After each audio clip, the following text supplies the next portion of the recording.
હર હર મહાદેવ હર મિત્રો પવિત્ર શ્રાવણ માસ ચાલી રહ્યો છે અને આપણે આપણા ગિરનારમાં આવેલ જટાશંકરને યાદ ન કરીએ તો કેમ ચાલે? તો મિત્રો ચાલો આજે આપણે યાદ કરીએ છીએ જટાશંકરને, અને આજે હું તમને જટાશંકરના દર્શન કરાવીશ.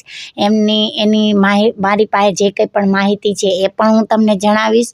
અને સરસ મજાના આ વનરાઈમાં અને ખૂબ જ સરસ મજાનું પાણી આવી રહ્યું છે. ચોમાસા દરમિયાન નદીઓમાં ફૂલ પાણી છે અને એ રીતના જટાશંકરના સરસ મજાના દર્શન કરાવીશ. તો મિત્રો ચાલો મારી સાથે મારા વિડીયો બન્યા રહેજો. મારી ચેનલ લાઈક કરજો, શેર કરજો અને સબસ્ક્રાઈબ કરજો. જુઓ મિત્રો, આ છે જટાશંકરનો રસ્તો અને નદીમાંથી પાણી સતત અવિરત ચાલુ જ રહે છે. અત્યારે વરસાદની સિઝન છે. આ મેઇન રસ્તો આગળથી જવાનો છે. ફૂલ સિઝન છે એટલે જટાશંકર જવામાં કેટલા બધા લોકો જટાશંકર અત્યારે જાય છે. અને મિત્રો, જટાશંકરની નદીમાં પાણી પણ ફૂલ આવી ગયું છે, કારણ અમુક લોકો ફસાઈ પણ ગયા છે આ નદીમાં. તો પણ જટાશંકર લોકો દર્શન કરવા જાય જ છે. શ્રાવણ મહિનામાં જટાશંકરનું ખૂબ જ મહત્વ છે. મિત્રો, જીવને શિવમય બનાવતો પવિત્ર શ્રાવણ માસ એના મધ્ય સમયે પહોંચે એટલે ગિરનારની તળેટીમાં આવેલું જટાશંકર મહાદેવ મંદિર કુદરત અને પ્રકૃતિના સાનિધ્યમાં શિવાલય તરીકે અનાદિકાળથી અસ્તિત્વ ધરાવે છે. અહીં શ્રાવણ મહિના દરમિયાન શિવ ભક્તો પોતાની મનોકામના પૂર્ણ કરવા માટે આવતા હોય છે. પ્રાચીન લોકવાયકા મુજબ ચોમાસા દરમિયાન અહીંથી સ્વયં સુવર્ણરેખા નદી કે જે ગિરનાર પર્વત પરથી પ્રવાહી થઈને આવે છે, અહીં આ નદી જટાશંકર મહાદેવ પર અભિષેક કરે છે. આમ અહીં અનોખી રીતે શિવ અને ગંગાનું મિલન પણ થતું જોવા મળે છે. ગિરનારની ગોદમાં પ્રાકૃતિક અને કુદરતના પરમ સંયોગે અનાદિકાળથી જટાશંકર મહાદેવ બિરાજી રહ્યા છે. શ્રાવણ મહિના દરમિયાન ખૂબ મોટી સંખ્યામાં શિવ ભક્તો જટાશંકર મહાદેવના દર્શન કરવા માટે ખાસ આવે છે.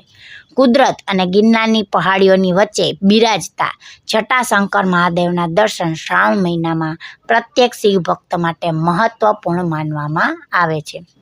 જટાશંકર મહાદેવને ગંગેશ્વર મહાદેવ તરીકે પણ ઓળખવામાં આવે છે, જેનો ઉલ્લેખ શિવપુરાણમાં પણ જોવા મળે છે.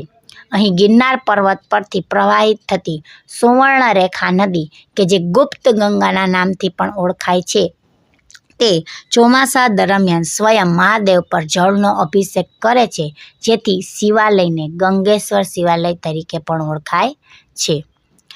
ગિરનાર પર્વત હિમાલય કરતાં પણ પૌરાણિક હોવાનું માનવામાં આવે છે, જેથી અહીં બિરાજતા સ્વયંભૂ જટાશંકર મહાદેવમાં શિવ ભક્તોની અનન્ય શ્રદ્ધા જોવા મળે છે. જેને કારણે જ યુગ પુરુષ સ્વામી વિવેકાનંદે પણ અહીં તપસ્યા કરી હોવાની વિગતો પણ મળી રહી છે. જટાશંકર મહાદેવને ગિરનારના ગુપ્ત દ્વાર તરીકે પણ ઓળખવામાં આવે છે. મિત્રો, જો આપણે જટાશંકર મહાદેવનું મેઇન શિવલિંગ છે, અહીં મહાદેવના તમને દર્શન થશે અને ઉપરથી પાણીની ધારા સતત ચાલુ જ રહે છે અને મહાદેવને અભિષેક કરતી તમને જોવા મળી રહી હશે. મિત્રો, તમે જોઈ લો, જો ઉપરથી પાણી સતત ચાલુ જ રહે છે, એ નદી સુવર્ણરેખા નદી જે આપણે કહીએ એ ચાલુ જ રહે છે અને મહાદેવને અભિષેક કરતી તમને જોવા મળે છે. મિત્રો, જટાશંકર મહાદેવના દર્શન કરવા માટે ખાસ એટલા માટે લોકો અહીં આવે છે. શ્રાવણ મહિના દરમિયાન મહાદેવને પ્રત્યેક શિવ ભક્ત પોતાની આસ્થા અને ભક્તિની શક્તિ મુજબ પૂજા કરતો હોય છે. શ્રાવણ મહિનામાં મહાદેવની પૂજા વિશેષ ફળદાયી માનવામાં આવે છે, જેથી ખૂબ મોટા પ્રમાણમાં શિવ ભક્તો પગપાળા જટાશંકર મહાદેવના દર્શન કરવા માટે આવી પહોંચે છે.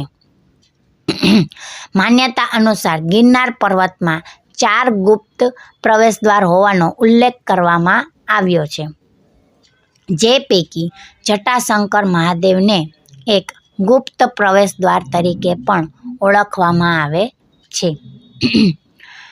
પ્રાચીન ધાર્મિક માન્યતા અનુસાર ગિરનાર પર્વત પર બિરાજતા માં અંબાજીના જમણા અંગૂઠામાંથી સુવર્ણરેખા નદીનું એક ઝરણું પ્રવાહિત થાય છે, જે ગૌમુખી ગંગા પરથી જટાશંકર મહાદેવના ચરણોમાં અભિષેક કરવા માટે આજે પણ આવી રહ્યા છે, જેથી સમગ્ર વર્ષ દરમિયાન જટાશંકર મહાદેવ પર ગુપ્ત ગંગાનો સતત અભિષેક પણ થતો જોવા મળે છે. જટાશંકર મહાદેવનો ઉલ્લેખ અનેક ધર્મગ્રંથોમાં પણ જોવા મળે છે, જેના પરથી જટાશંકર મહાદેવનું શિવલિંગ હિમાલય કરતાં પણ પૌરાણિક છે, જેથી તેનું ખૂબ જ ધાર્મિક મહત્ત્વ વધી જાય છે. યુગ પુરુષ સ્વામી વિવેકાનંદે પણ જટાશંકર મહાદેવના સાનિધ્યમાં ધ્યાન મુદ્રામાં મહાદેવની શિવ ઉપાસના અને અનુષ્ઠાન કરવા સ્વયં જટાશંકર મહાદેવ આવ્યા હોવાનો પુરાવો ધાર્મિક ગ્રંથોમાં જોવા મળે છે. સમગ્ર શ્રાવણ માસ અને શિવરાત્રિના દિવસોમાં અહીં મહાદેવની રુદ્રી અને શિવ ચાલીસાના પાઠ ભક્તો કરતા હોય છે, જેને લઈને સમગ્ર ગિરનારનું વાતાવરણ શિવમય બનતું જોવા મળે છે. ખાસ કરીને જટાશંકર મહાદેવની આરતીના સમયે અહીંનું વાતાવરણ એકદમ અલૌકિક અને શિવમય બનતું હોવાનો અહેસાસ પણ શિવભક્તો કરે છે. તો મિત્રો, આ છે આપણા જટાશંકર મહાદેવ. મિત્રો, એકવાર જુનાગઢ આવો, ગિરનાર આવો તો જટાશંકર મહાદેવના દર્શન અવશ્ય કરજો, એનો લાભ લેજો. ફરીથી મળીશું નવા વિડીયો સાથે. ત્યાં સુધી સૌને જય શ્રી કૃષ્ણ. હર હર મહાદેવ. હર જય માતાજી, જય મહાદેવ. મિત્રો, ત્યાં સુધી આવજો. Tata, bye bye.